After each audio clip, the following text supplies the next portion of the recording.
it's not really Bible studies. I'm just gonna read. I'm reading laying down because it's trying to be a chilled vibe.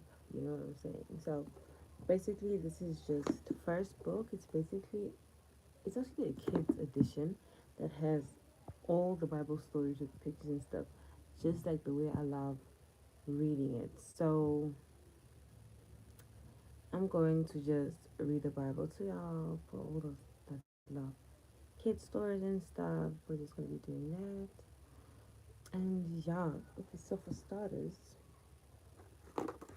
we're gonna start at the very beginning. Okay.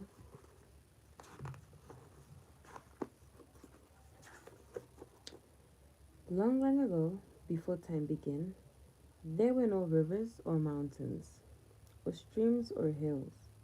There was nothing to see at all, nothing but darkness. But God was there, and into this darkness, God commanded light. So the very first day began. And then there's a picture. I don't know if I should show you all the videos. So the very first day began. Then God started to make the seas.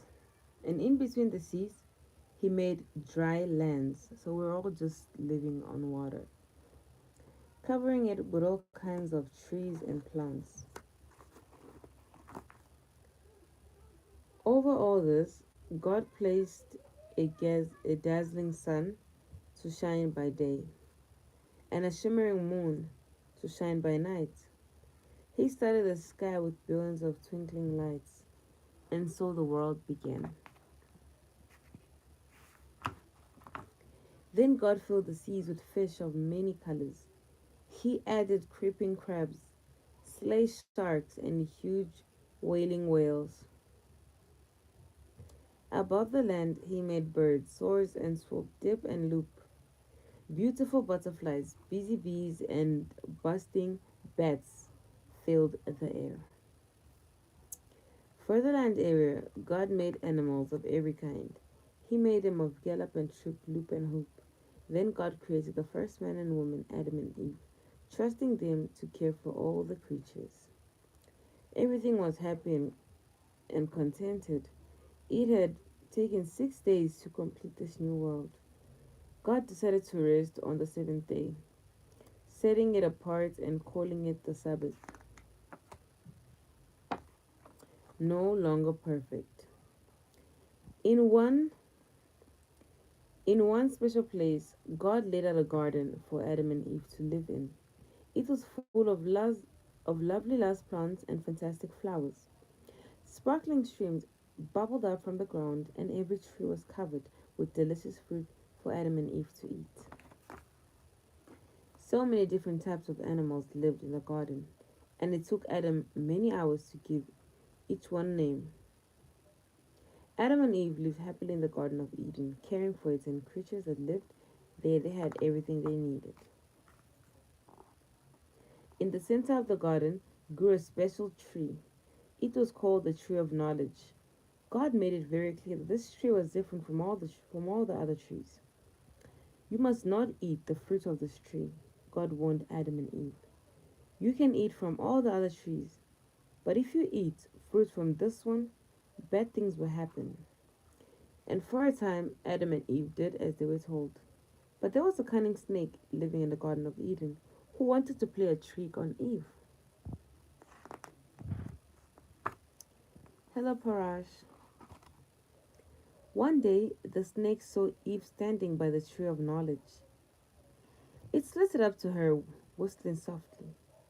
Look at the lovely fruit. I must not touch it, Eve said. Smell how sweet it is, the snake hissed. God told us to leave it alone, Eve protested. Ha! Laughed the snake. God doesn't want you to know the things he does, the things that are good and the things that are evil. Eve, look at the delicious fruit, wondering what it would be like. Know all that God knows. Reaching out, she picked the juicy looking fruit and took a bite. Then she passed it to Adam for him to try. From that moment on, things started to go wrong. Then God spoke to Adam and Eve that night. He knew that done. They knew what they had done. He was angry. He told them to leave the garden at once. As Adam and Eve left, God sent an angel to stop them from returning. While they had lived in the Garden of Eden, Adam and Eve had everything they needed, and they would never had grown older. Now, all that had changed. They had to work hard and knew that one day they would die. God's world was no longer perfect.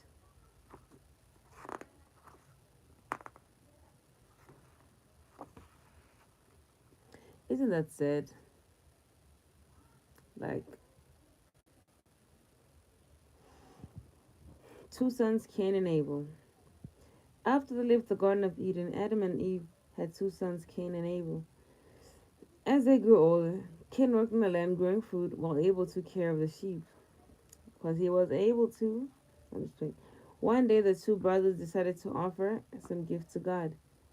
Cain gave food from his harvest while Abel gave lamb. But God was only pleased with Abel's gift. He had looked into the hearts of both brothers and saw that Abel was good and honest, while Cain was evil and angry. Excuse me, y'all. Cain was furious and jealous of his brother and decided to kill him. And the killing was brutal, y'all. I think the Bible, because I'm not reading the Bible, I'm reading the book. The Bible goes into details in depth on how Cain did that. So one day, Cain suggested to Abel that they should go walking. Oh, yeah, we have the details. While they were out, Cain killed his brother. He thought no one had seen him, but God had. When God asked Cain where Abel was, he lied and said, No, I don't know. You have done a terrible thing, said God. You cannot stay any longer in this land. So, not only were the parents banned in the Garden of Eden, now he's banned from the other garden, the way they went. This punishment is too much, cried Cain. How evil. You just killed your own brother. You are driving me from my land and your presence. People will want to kill me for what I have done. No, said God. I won't allow that to happen. I will make sure no one harms you. Cain left his home, never to return, and went to a land called Wandering for the rest of his life. I bet he was wandering. A fresh start. As the year passed, God's people grew more and more evil. God looked at the world and saw that it was not as he had wanted it to be. He decided to put an end to it, and oh, the world needed a fresh start. Yeah. God would send a huge flood to wash everything away. But he intended to save Noah, who was a good, kind man, and his family. God gave Noah very careful instructions and told him to prepare for the flood.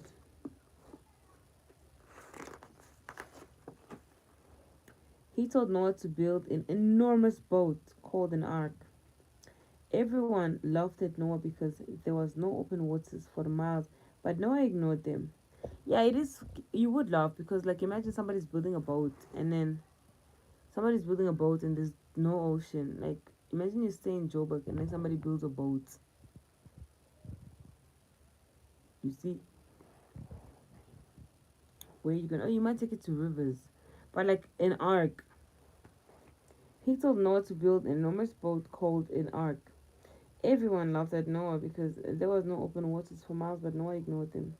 For months he went on building until he had an ark so huge that it was as high as the tallest house. Inch, that's a huge boat. When the boat was finished, Noah filled it with enough food to last for every long time. Then he gathered together two of every kind of animal in the world and led them into the ark. On and stretched the queue, which creatures slithering and sliding, crawling and creeping, cutting and pressing, until at last they were all on board. When Noah and his wife, the rest of Noah's family, had joined them, God shut the doors tight and safe behind them.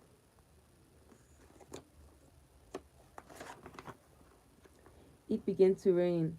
Soft drizzle fell at first, then it began to fall faster and harder, beating down on the earth like an enormous drum. Streams turned into rivers, and rivers turned into seas, and then the seas all joined together as one The water spread and across God's earth until there was not a single top to be seen. All the people and animals drowned beneath the waves. For 40 days and 40 nights it rained, and it rained with nothing to see but water. The world felt a very sad and lonely place. Imagine for 40 days and 40 nights. That's painful. Let's continue. At last the rain stopped and the water began to go down. Noah opened the window and sent out a raven, but water still covered everything and the raven did not return.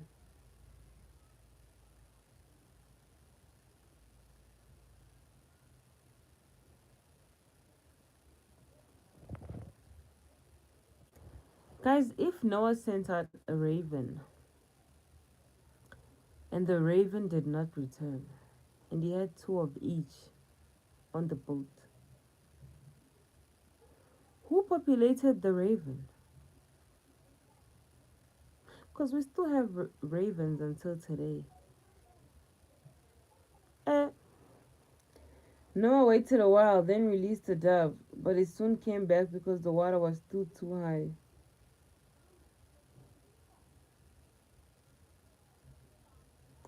When Noah tried again, the dove returned carrying a bright new olive leaf in its beak.